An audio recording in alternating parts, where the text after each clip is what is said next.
বিসমিল্লাহির রহমানির রহিম। পরম করুণাময় আল্লাহর নামে শুরু করছি, যিনি এক এবং অদ্বিতীয়।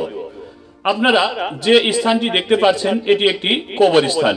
এই কবরস্থানটি রাজবাড়ী জেলার কালুখালী উপজেলার শাওরাইল ইউনিয়নের উত্তর কুমরিরাজ গ্রামে অবস্থিত।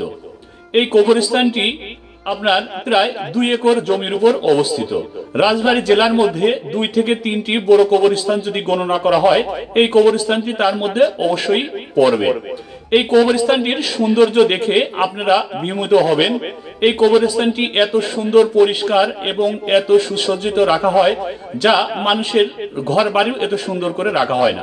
আপনারা দেখতে পাচ্ছেন যে কবরস্থানের সাইডের দেওয়ালটি আপনার টাইলস করা এবং গ্রিল লাগানো, যা খুব দৃষ্টি নন্দিত। এই কবরস্থানে প্রায় 7 থেকে 8টা গ্রামের মুর্দা কবর দেওয়া হয়, যেমন কাওয়াখোলা, সর্দারপাড়া, উত্তর কুমরিরাজ, দক্ষিণ কুমরিরাজ, চারাখালীর একটি অংশ, জাগিরকয়া, করুডাঙ্গি, বিলমণ্ডপ ইত্যাদি। এখানে কবরস্থানটি প্রথমত এরকম ছিল না।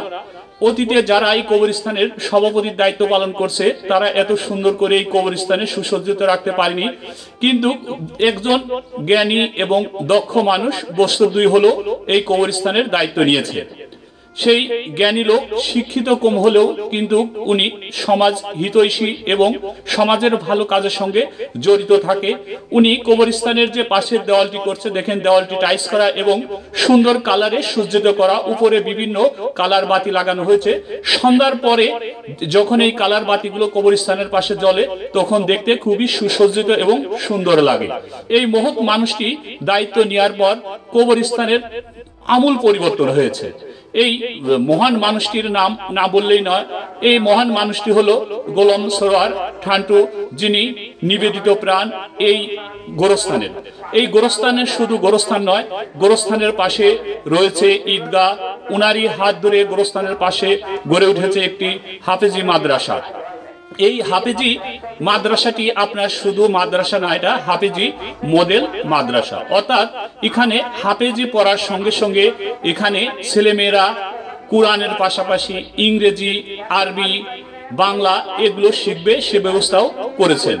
উনি হয়তো নিজে একটু কম শিক্ষিত, কিন্তু শিক্ষার আলো উনি সমাজে ছড়িয়ে দিতে চান, দেশের মধ্যে ছড়িয়ে দিতে চান, প্রতিবেশীর মাধ্যমে ছড়িয়ে দিতে চান।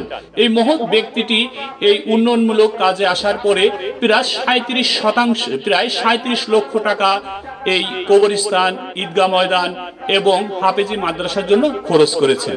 এবং এই কবরস্থানের পাশেই ওনারা একটি মসজিদ নির্মাণ করার জন্য জায়গা নির্ধারণ করেছেন, সেই জায়গাটি ক্রয় করবেন। উনি মহৎ এবং ভালো মনের একজন মানুষ।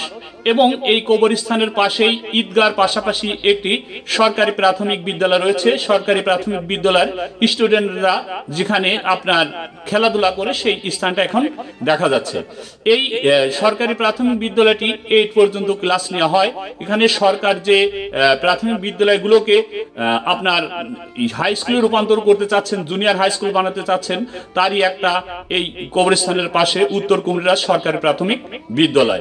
যে এই আর এখন যে বিষয়টি আপনারা দেখতে পাচ্ছেন, এই উত্তর কুমরিরাজ ঈদগাহ ময়দানের পাশে নুরানি মাদ্রাসা ও মসজিদ কমপ্লেক্স, অর্থাৎ এই হাফেজি মাদ্রাসার পাশেই 4 তলা ফাউন্ডেশন দিয়ে মসজিদের কাজ শুরু হবে, যা এই মহান ব্যক্তি হাত ধরেই এসেছে। এই দেখতে পাচ্ছেন হাফেজি মাদ্রাসাটি। এই হাফেজি মাদ্রাসা এখানে আপনার শুধু হাফেজি মাদ্রাসা না, এটা একটা মডেল মাদ্রাসা হবে। অর্থাৎ হাফেজি পড়ার সাথে সাথে এদের ইংরেজি, অঙ্ক, বাংলার উপর দক্ষতা করতে হবে। তার কারণ উনি বলেন, গোলাম সরোয়ার ঠান্টু বলেন, শুধু আরবি শিখলেই হবে না, ইমামতি করে খালি চলে না, পাশাপাশি তার ইংরেজি, অঙ্ক, বাংলায় দক্ষতা না হলে সে কোনো ভালো মানের সার্ভিস বা চাকরি করতে পারবে না। তাই হাফেজি মাদ্রাসায় এই আরবির পাশাপাশি এখানে যে সব ছাত্ররা ভর্তি হবে, তাদেরকে আরবি, বাংলা, ইংরেজি, গণিত ইত্যাদি বিষয়ে শিক্ষা দেওয়া হবে এই মাদ্রাসায়। তার কারণ কোনো মহৎ ব্যক্তির কাছে আপনার যদি কোনো ভালো দায়িত্ব পড়ে এবং সে যদি দায়িত্বের মতন গ্রহণ করে, তাহলে অবশ্যই সেখানে ভালো মানের কোনো কিছু তৈরি হয়, যা গোলাম সরোয়ার ঠান্ডু দেখিয়েছেন। দায়িত্ব নিলেই হবে না, দায়িত্বের মতন পালন করতে হবে এবং সেই দায়িত্বের মাধ্যমে সমাজে যাতে উপকার হয় সেই কাজটি করতে হবে। পাশে আপনারা স্ক্রিনে যে বিষয়টি দেখতে পাচ্ছেন, এটি একটি ঈদগাহ ময়দান। এই ঈদগাহ ময়দানটি একটি বড় ঈদগাহ ময়দান, প্রায় 40% থেকে 50% জমির উপর ঈদগাহ ময়দানটি অবস্থিত।